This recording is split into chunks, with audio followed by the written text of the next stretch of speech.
దువ్వాడ వాణి తండ్రి ఓ దుర్మార్గుడు ఎంతో మంది జీవితాలను నాశనం చేశాడని దువ్వాడ శ్రీనివాస్ ఇంటి యజమాని పార్వతీశం షాకింగ్ కామెంట్స్ చేశారు.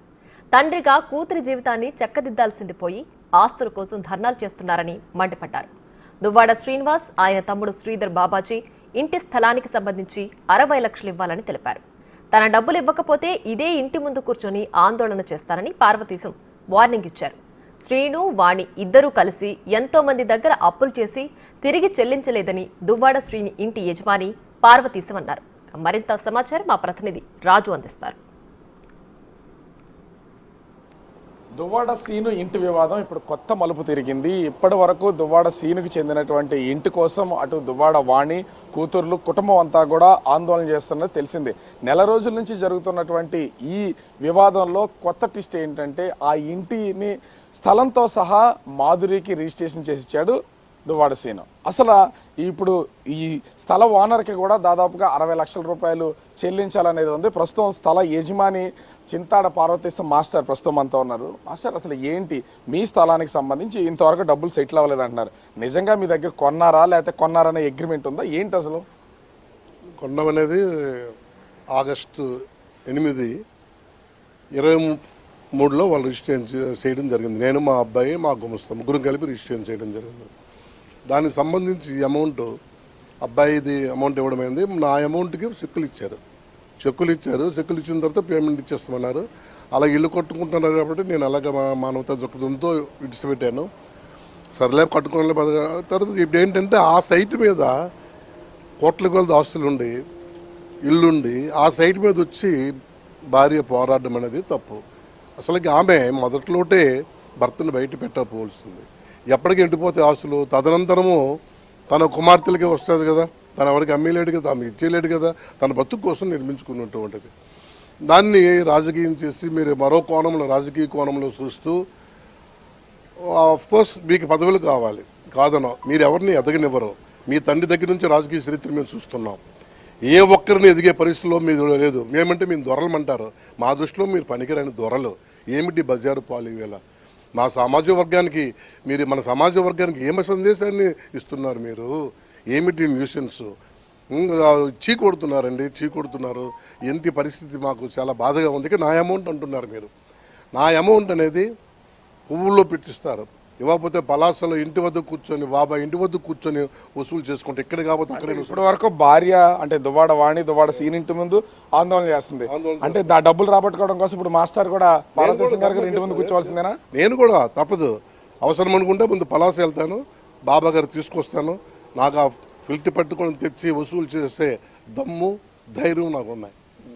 నేను ఉపాధ్యాయుని అయినప్పుడు కూడా మన అమౌంట్ అండి, కష్టపడిన సొమ్ము. కానీ ఇప్పటి వరకు అది దువ్వాడ సీనుకు సంబంధించినటువంటి ఆస్తి, ఆయన పేరు మీద రిజిస్టర్ అయినటువంటి ఆస్తి.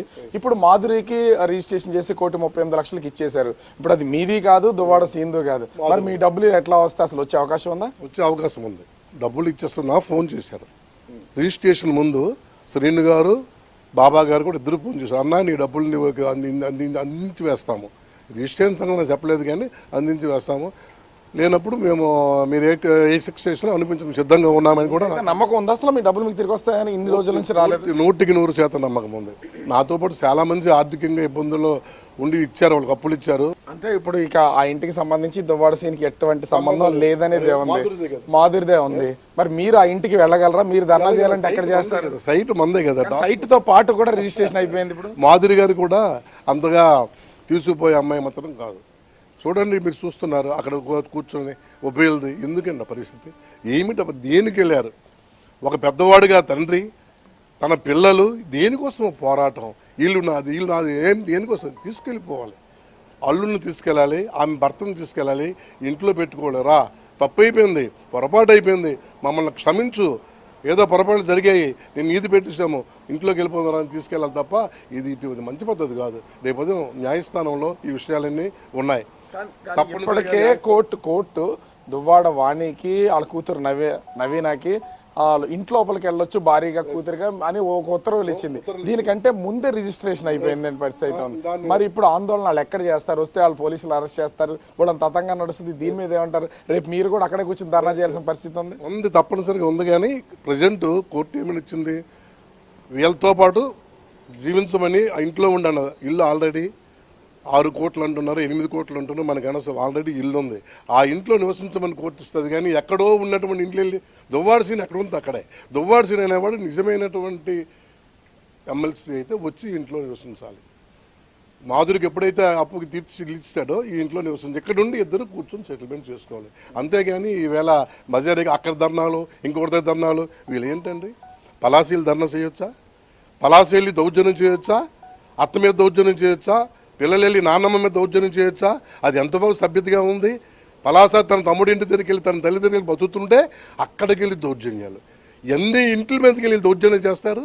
అంటే మా మాస్టర్గా మీరు ఇచ్చే సజెషన్ ఏంటి? ఇప్పుడు దువ్వాడ సీను మాధురికి రాసి ఇచ్చేసాడు కాబట్టి ఆ ఇంట్లోంచి కూడా బయటకు వచ్చేయాలి. అంతే కదా, అంటే పక్కాగా అక్కడ ఉండకూడదు, తన సొంత ఇంటికి రావాలని. తన సొంత ఇంటికి రావాలి. అక్కడ ఏంటి పని అండి?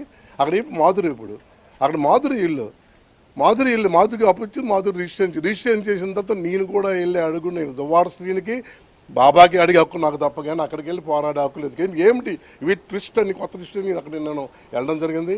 ఆ సమయంలో మన వాళ్ళందరూ కూడా నన్ను ప్రశ్నించడం జరిగింది. ఈ న్యూస్ మంచిది కాదు. నాకు వాళ్ళ అమ్మాయి కూడా అడిగితే ఒకటే అన్న, ఎంత మంచిని తినేశారో మీ కుటుంబాలు ఒక్కసారి పునఃపరిశీలన చేసుకోండి ఇంటికి వెళ్ళని చెప్పాను నేను. కానీ దువ్వాడ వాణి ఇది ఒక ప్లాన్ ప్రకారమే చేసి కావాలని రాసేస్తున్నాడని ఒక విమర్శ చేస్తుంది. ఏమంటారు మీరు? అది తప్పండి. అది ప్లాన్ ప్రకారం ఏం రాయడం అండి? ఎందుకండి తాళం వేయాలి? తాళం ఎందుకు వేయాలి చెప్పండి? ఇంటికి తాళం వేయడం అంటే ఎంత నీచమండి. ఇప్పుడు మీరు బయటకు వచ్చారు, ఇంటికి వెళ్ళిన తర్వాత తాళం వేస్తే ఎంత బాధ అనిపిస్తుంది. ఏంటి రాసేస్తాడు? ఎందుకు రాసేస్తాడు? ఎక్కడిది ఆస్తి? ఏంటి లేదన్నారే, సిల్లిగాబా లేదన్నారే, మరి ఎక్కడిది ఆస్తి? ఎక్కడ అలాగొచ్చింది? ఎవడిని దోసుకున్నారు? ఏ కార్యకర్తలు మీరు దోసుకున్నారు? ఇప్పుడు అనుకున్నటువంటి నాకు గుమస్తా వాళ్ళు అనుకున్నాడు వారణాసి గోవిందరావు, ఆడి 1,50,00,000 వీళ్ళు ఇవ్వాలి, మొగుడు పిల్లలు. ఎప్పుడు ఇస్తారు మీరు డబ్బుని? ఆడికి వేళ ఊరొదిలి పారిపోయాడండి. ఈ అప్పులు పడలేక వీళ్ళ బాధపడలేక ఊరొదిలి పారిపోయాడు. వైజాగ్లో, చెన్నైలో నివసిస్తున్నాడు కుటుంబంతో. తన పిల్లలు, తన తండ్రి, తన జబ్బుతో పడి ఉన్నటువంటి తల్లిని కూడా తీసుకుని ఊరొదిలి పారిపోయాడు. మీ పరిస్థితి, మీ ఇద్దరి పరిస్థితే మీ భర్త భార్యలు చేసినటువంటి విధానం కాదంటారా? ఛాలెంజ్ చేస్తున్నా నేను, రమ్మనండి. అంటే దువ్వాడ సీను దువ్వాడ వాణి ఇద్దరు చాలా అప్పులు తీసుకున్నారు. చాలా మంది ఇద్దరు కుటుంబాలు నాశనం చేశారు. వాళ్ళ ఇంటికి పిలిపించి నాపై కోర్టు కేసులు, పోలీస్ స్టేషన్ కేసులు పెట్టి నా తమ్ముడిపై ఏసీపీ ట్రాప్ చేయించారు. ఆడి చేత తండ్రి ఒక జీవితాన్ని నాశనం చేశారండి. ఆడి ఆత్మ వీళ్ళ ఇంటి చుట్టూ తిరుగుతూనే ఉంటుంది. ఫాదర్ మా తమ్ముడు జోగారావు చేత ఒక ఏసీపీ ఎంపీపీ ఉండేటప్పుడు ఏసీపీ ట్రాప్ చేయించి ఆ కుటుంబం ఆత్మహత్య చేసుకుంటాండి. జేఈ ఆత్మహత్య చేసుకుంటా. అంత దారుణమైన సంఘటనలు ఇంకోటి ఉండవు. నేను నెక్కచ్చుగా చెప్తూ నిలదీస్తున్నాను, రమ్మనండి. ఛాలెంజ్ చెప్పండి, పర్వాలేదు.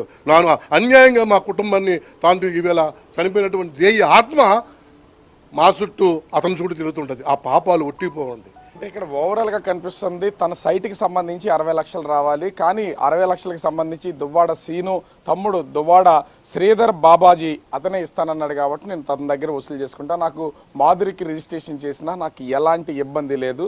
నేను మాట్లాడాను, నా డబ్బులు నేను రాబట్టుకుంటాను. డబ్బులు రాకపోతే కనుక పలాస ఇంటికా లేదా ఇప్పుడు మాధురికి రిజిస్ట్రేషన్ చేసిన ఇంటి దగ్గర అయినా సరే నేను కూర్చుని ఆందోళన చేయాల్సిన పరిస్థితి నాకు కూడా ఉంటుంది. ఖచ్చితంగా నేను చేస్తాను.